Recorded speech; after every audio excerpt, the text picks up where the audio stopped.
Hey everyone, Dan here. Before we get into it, if you enjoy these videos, please hit the like and subscribe button and keep in mind that these are my own thoughts, opinions, and ideas. These are not meant to be, nor should you take them as investment or trading advice in any way, shape, or form.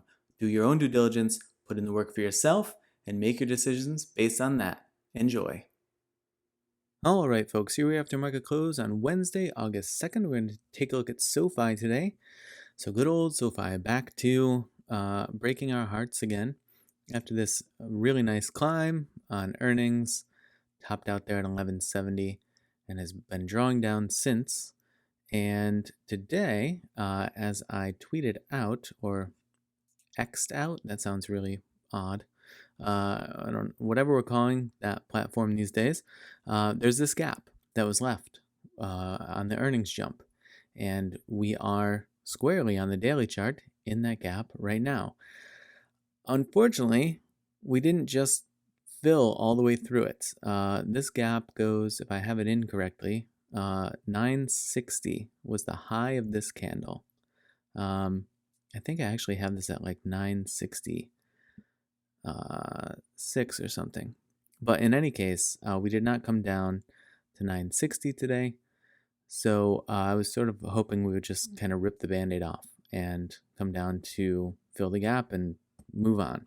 Now, this is not to say that, maybe this will sort of take care of it, for lack of a better term, but I just don't know, obviously. But let's do some updating here. So on the 10-minute chart, before we do anything on the daily, let's go ahead and put in a trend line here because there may be sort of a downtrend exhibiting. I'm trying to see if it's from up here. Let me see if we can catch anything higher on. Okay, so when I do it from this view, potentially something like this, which means maybe it's worked itself out from there. But what we have certainly seen before is the ability, maybe I would even say proclivity, to knock itself out of the channel. And then you see the interesting thing here is that it came down and sort of treated it as support, which we've seen before, and it kind of walks down the trend line, just treating it essentially the same way. It just sort of treats it as a floor as opposed to a ceiling. And but the effect is the same, that the price keeps drawing down. So I'm kind of interested to see what happens with that. I'm not going to leave it on the chart because it just kind of clutters it and it's already kind of broken through it. So if this draws back down further, then I think it's worth probably taking another look at, because we already have these trend lines here, and so that's why, and these are on the daily, and so these to me are more important than putting in a 10-minute trend line, which may not even last through tomorrow. But this 985 level is in the gap and is sort of holding up at the moment. I've already forgotten what our low was today, 972. So a few pennies below that 985. The level I have below that is this 943. So that would obviously account for the gap. That's dashed because I'm considering it potentially a weaker level. I don't know, but that's what the dashed lines versus the solid lines means. And then we have this uptrend, which this only confirmed once, which isn't that impressive. So I'm interested to see if it does come down again and just gets this gap fill out of the way. Does it then confirm off of this trend line and maybe start to walk itself back up? Obviously, SoFi bulls are going to hope that that's the case, but there are no crystal balls here. So keep that in mind if someone's trying to sell you a crystal ball. And some people don't like the channel for that reason, because it's not just all, vibrato and cheerleading and crystal balling. Let's take a look at where things are on ThinkorSwim. Now on ThinkorSwim, it gives you a bit more of a sobering look at it, I think, because we can see, we got so extended out of the channel. Now, we didn't spend a fun amount of time out of the channel like we did for this period of time when we ran from, low sixes all the way up over 10. That was a a fun breakout, but this didn't last that long. It's already drawn back into the channel. So what I'd be looking for here, what often happens, we would have talked about this in the last video, spent a bunch of time out of the channel, ultimately pulled back to the center line. Because it was still staying relatively bullish, it held the center line and batted itself up to the upper bound of the channel and back down to the center line a few times. Now, if it does that here, that gets us to 946.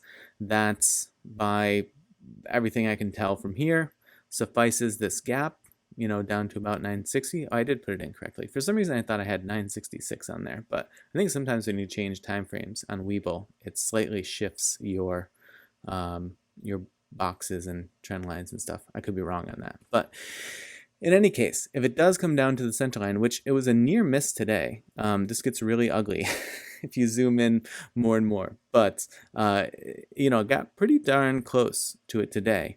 So we'll see if it can just, obviously my hope from the outside of this video is just basically like, let's rip this Band-Aid off, get the gap filled, and hope that there's enough good news from the earnings and the revised guidance and all of these sorts of things, the membership numbers, to just start to push back higher in maybe a more sustainable way than we saw with this huge gap up and then an immediate pullback. So that's what I'm looking at, and this continues to be really just sort of back and forth.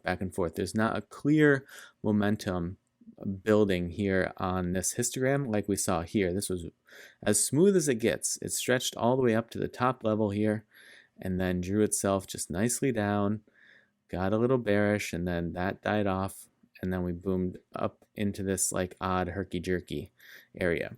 So maybe it'll smoothen that out a little bit if we can get that gap filled and get down to the center line here around 946. That will shift day to day. So I don't know if it will continue to be 946 as we get to tomorrow into Friday. We'll have to see. But that's what I'm looking at. Can we fill this gap? Can we just pull down to either just fill the gap at 960 or pull down to the center line around 950, 946, something like that, and then push back up toward the top of the channel? I don't know. On the daily, this is still considered by this study and this setup that I have as being in a bullish trend. So we'll see. But that's the sort of current situation as I see it. If it does draw in lower, hopefully we'd have time to come in and make another video before it breaches 9. But if it does breach 9, this 876 level looks pretty obvious to me. But I'm not going to put it in for now because I'm not going to sort of feed the bear juju that could be out there, the bear gods. I'm just going to keep this where it is. But the gap to me is the most interesting thing at the moment, and then carrying on and figuring out what that leaves us with after that. I'm obviously hoping that we don't sort of get harangued like we have in the past with these insufferable sort of drawdowns. We're just gonna have to see. But gaps filled previously, and filled relatively quickly and relatively on point. Gaps, several gaps.